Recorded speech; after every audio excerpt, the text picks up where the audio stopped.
NTA ने JEE main 2024 का result घोषित कर दिया है और ऐसे बहुत से छात्र बनकर उभरे हैं, एक मिसाल जो कि हजारों लाखों छात्रों के लिए एक एग्जाम्पल है। ऐसे ही कुछ छात्र इस वक्त मेरे साथ हैं। ग्रेटर नोएडा के ग्रेटर वैली स्कूल के दो छात्र इस वक्त मेरे साथ हैं जो जाहिर तौर पर हर उस छात्र के लिए एक मिसाल बन सकते हैं जो इंजीनियरिंग की प्रवेश परीक्षा देने की सोच रहे हैं। सारंग मित्तल 99.94 परसेंटाइल और स्वयं सिंह 99.2 परसेंटाइल, 99.94 परसेंटाइल। उम्मीद थी या अपनी मेहनत पर पूरी तरह से यकीन था? अपनी मेहनत पर यकीन भी था, पर थोड़ा सा सरप्राइज भी था बाद में। इतना मैंने सोचा नहीं था कि कभी इतना अच्छा हो पाएगा। अच्छा, तो ये पहला जो एक्सप्रेशन था जब देखा रिजल्ट, बहुत ज़्यादा एक क्यूरियोसिटी भी होती है, डर भी होता है, क्योंकि लगता नहीं कि हमने मेहनत तो की है बट क्या वो अंकों के माध्यम से हमें मिल पाएगी नहीं। तो वो फर्स्ट एक्सप्रेशन क्या था? फर्स्ट एक्सप्रेशन रिलीफ ही मिला था कि फर्स्ट स्टेप हो चुका है और उसमें अच्छे नंबर आए हैं, तो मतलब रिलीफ ही था फर्स्ट एक्सप्रेशन तो। अच्छा, जो सारंग जी मेन है, अभी आपके पास जी एडवांस की चुनौती भी है, तो जी मेन को क्रैक कैसे किया जाए? आपकी क्या कुछ टाइम टेबल रहता था? कितने घंटे की पढ़ाई थी? सोशल मीडिया पर आप कितने एक्टिव थे? स्कूल्स, पेरेंट्स या फिर आपके फ्रेंड्स, उनका कितना योगदान रहा? योगदान तो सभी का था। मैं स्कूल में नर्सरी से पढ़ रहा हूँ, ग्रेटर वैली स्कूल में। उन्होंने नर्सरी से मुझे अपने पैशंस को परस्यू करने के लिए पुश किया है। मैं बचपन में तबला को भी प्रैक्टिस करता था काफ़ी, तो स्कूल ने मुझे उसको करने में भी काफ़ी मोटिवेट किया है और मतलब मेरी ओवरऑल पर्सनैलिटी को भी काफ़ी निखारा है। और पढ़ने की बात, मतलब एग्ज़ाम्स क्रैक करने के लिए अल्टीमेटली करनी तो पढ़ाई पड़ती है। तो मैं तो पर्सनली तो मैं रोज़ 12 आवर्स पढ़ने की कोशिश करता था, बाकी जितना हो पाए उतने में सेटिस्फाइड भी रहता ही था।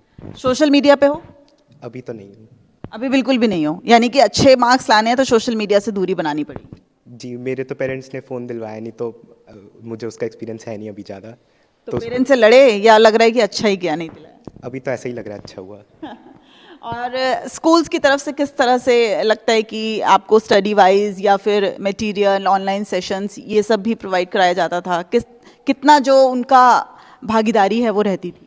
स्कूल ने मेरी पर्सनालिटी को तो अच्छे से एनहांस किया ही है बचपन से। उसके साथ में टीचर्स लगातार मेरे साथ थे। अगर मुझे कोई भी प्रॉब्लम थी तो वो हमेशा मेरे साथ ही खड़े रहे और ओवरऑल भी मतलब काफ़ी हेल्प किया एकेडमिकली भी। अब अगली चुनौती? फिलहाल बोर्ड्स हैं, उसके बाद जेई एडवांस्ड। तो अब बोर्ड्स को लेकर क्या चल रहा है? क्योंकि अब जी मेन तो आपने क्रैक कर लिया है, बोर्ड्स में कितनी उम्मीद जता रहे हैं? या फिर ऐसा भी होता है कि जब हम जी की तैयारी कर रहे होते हैं, इस तरह की प्रवेश परीक्षाओं की तैयारी कर रहे होते हैं, तो चूंकि हम स्कूल्स को थोड़ी अहमियत कम देते हैं, हमारा फोकस आगे के फ्यूचर पे रहता है, तो आप क्या कहना चाहोगे उन तमाम छात्रों से? बस जितना हो पाए मैं तो अपना उतना ही बेस्ट ट्राई करूँगा। बोर्ड्स में मैं अपना पूरा एफर्ट दूंगा, जितना होगा उतना अच्छा रहेगा बस। स्कूल्स को भी लगता है आपको जो बोर्ड्स की परीक्षाएं हैं उनको भी अहमियत पूरी तरह से देनी चाहिए? क्योंकि आजकल मैं देख रही हूँ डमी स्कूल्स का कल्चर बहुत ज़्यादा चल गया है, क्योंकि फ्यूचरिस्टिक सोच हो गई है। आपको क्या लगता है, आपका क्या शेड्यूल रहता था? और वो पहला एक्सप्रेशन भी जानना चाहूँगी जब देखा होगा लैपटॉप पर अपना रिजल्ट, कैसा फील हुआ? फर्स्ट ऑफ ऑल मुझे डमी स्कूल्स तो लगता है कि अगर कोई बच्चा कम्पिटिटिव एग्जाम्स के लिए तैयारी कर रहा है तो ऑफ कोर्स उसकी तैयारी अच्छे से होगी वहाँ पे, लेकिन साथ ही साथ डमी स्कूल्स बच्चे की क्रिएटिव थिंकिंग स्किल्स को बहुत ज़्यादा लो कर देते हैं और ये चीज़ बस स्कूल में ही हो सकती है। जैसे इसने बोला कि ये तबला बजाता था, तबला बजाना एक एक्स्ट्रा करिकुलर एक्टिविटी है जो आपको डमी स्कूल्स में नहीं सिखाते, और पर्सनालिटी को भी इन्हांस करने पे डमी स्कूल्स में ध्यान नहीं दिया जितना हमारे स्कूल में ध्यान दिया है। साथ में मैं ये कहना चाहूँगा कि जब मेरा रिजल्ट आया था मैंने कुछ भी एक्सपेक्ट नहीं किया था, मैं हर एक सिनारियो के लिए रेडी था, लेकिन जब मेरा रिजल्ट आया तो मैं बहुत खुश था। और ऑफ कोर्स जो भी आज मैं हूँ मैं अपने स्कूल की वजह से हूँ और ऑफ कोर्स अपने पेरेंट्स की वजह से। जब हम जी मेन का पेपर दे रहे थे, जब आप पेपर दे रहे थे, तो जिस तरह से आप बात कर रहे हैं या फिर सारंग ने भी ये बात कही, पर्सनालिटी डेवलपमेंट, ओवरऑल एनहांसमेंट, वो कितना ज़्यादा ज़रूरी हो जाता है? क्योंकि जब आप जी मेन की पढ़ाई कर रहे हैं तो आप तमाम सब्जेक्ट्स पर फोकस कर रहे हैं। ओवरऑल पर्सनालिटी डेवलपमेंट वहाँ पे किस तरीके से मददगार साबित होता है?